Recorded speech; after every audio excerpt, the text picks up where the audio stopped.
You'll get more of where you focus in a change project. You focus on the negatives and the negative people, that's what's going to happen. You're going to lose momentum. You focus, however, on the wins and the positive people and what's next and how it's going, you're going to get more of that and you're going to build momentum.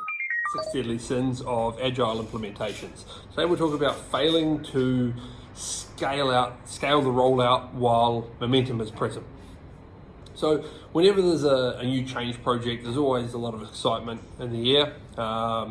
Some of it's a bit of nerves, and some of it is excitement about the positive change it can create.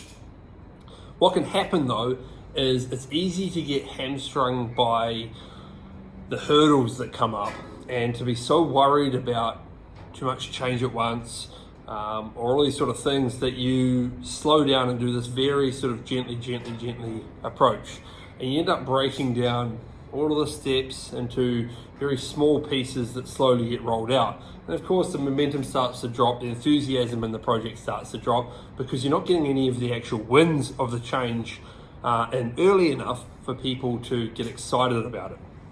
So there's a few ways to make sure that you maintain the momentum and you maintain that pace of that rollout. Firstly is to look at how you're rolling it out. So rather than looking at team by team, your focus wants to be on an entire flow, however many teams that interacts with. So what I mean by a flow is, where is the origin and termination of this iteration or this task or work or whatever you want to call it. Everything in that flow should be hit by the change and go through the change at the same time.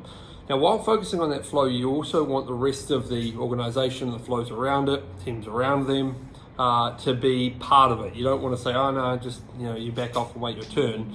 You want to be giving them the good news and building them in as part of the project, because you want them to be excited and kind of anxious for when's our turn going to be? When are we going to get this?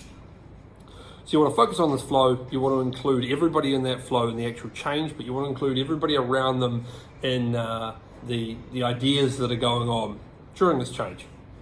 Now that you've got that flow and you're focused on that, what you really need to break it down into is the minimum number of steps you need to properly implement it. So what I mean by this is, you don't want to say, we'll look at doing a 4-week sprint, and then maybe we'll bring that down to 2 in a few months' time, and then we'll look at being a bit more strict about what goes into it. Or at least, no, you want to get the rules clear. You want to say, all right, the sprints are going in now. We're going to handle.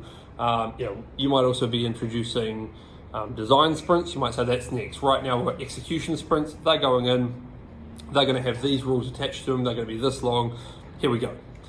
Next, all right, great, those are working. Now onto the design sprints. So you want to keep it clipping along like that, and you want to keep it very present for everybody, the wins that are happening. We even use a thing called a wins board, which is just this free whiteboard or space, it could be digital, whatever it is, where everybody involved in the project has a place to put up all of their wins, because you don't know what they are. When you're coming and you're implementing it with people find different things positive or exciting about the project.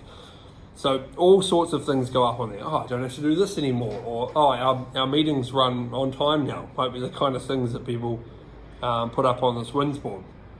They get to go home from work on time. They can have lunch when they want to have lunch. They don't have to have lunch anymore.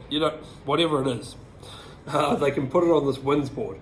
That makes it very visible, all the positives that are happening, because you're naturally going to get a lot of negatives from people who are concerned or worried about what might go wrong or what you might lose in the process. So those can overpower the positives if you let them.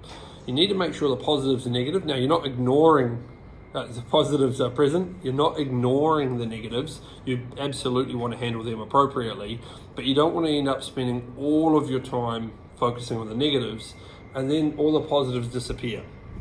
Another principle that fits right into this is something we call third. So for any project, change project like this, you're going to have people split into 3 groups. You've got those who are really excited, can't wait to do it, it's going to be great. You've got those that are not excited, not really a fan, they'd rather we didn't do this at all, generally just not a fan of change.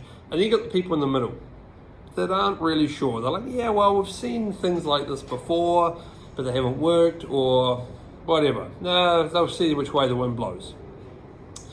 If you spend all your time trying to sort of placate and cater to and focus on the concerns of those that are against it, those who have the excitement, it starts to wane, and you never really get the progress that you wanted to have with them, and they start to lose interest, and it all kind of mellows out. You lose this momentum. So how do you keep the momentum? You focus on the ones that are excited.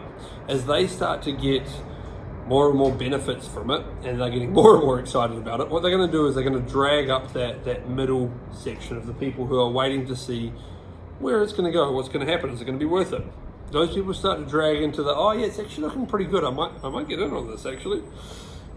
So they start to get on board, and then some of the naysayers start to go, oh, okay, this isn't as bad as previous projects we've had. This one actually looks pretty reasonable. Maybe I'll get on this.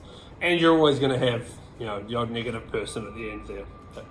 But focusing on the wins that everybody's getting, and focusing on the people that are looking to get more benefits from it, will accelerate the project and will maintain that momentum. They then become your ambassadors for different flows around the business as you spread the momentum into there. So there you go. That's what it's all about, is making sure that you are very clear on what the benefits are. You then make it very clear to everybody as they start to get those benefits, and focus on those people that are most positive about it. I'm not saying ignore the potential issues or anything, deal with them, but don't give people all of the airtime. Don't let the meetings become all about the complaints and the problems. Let the meetings come about what's next and what we're getting from it that's beneficial and positive. And that way you'll keep the momentum and you'll keep the install going throughout the organization. If you like today's video, make sure to subscribe so you don't miss out on more of these. Don't forget to share it around so that other people can get some of this value out of it too. And of course, say hi in the comments below. I'd love to hear from you. Cheers.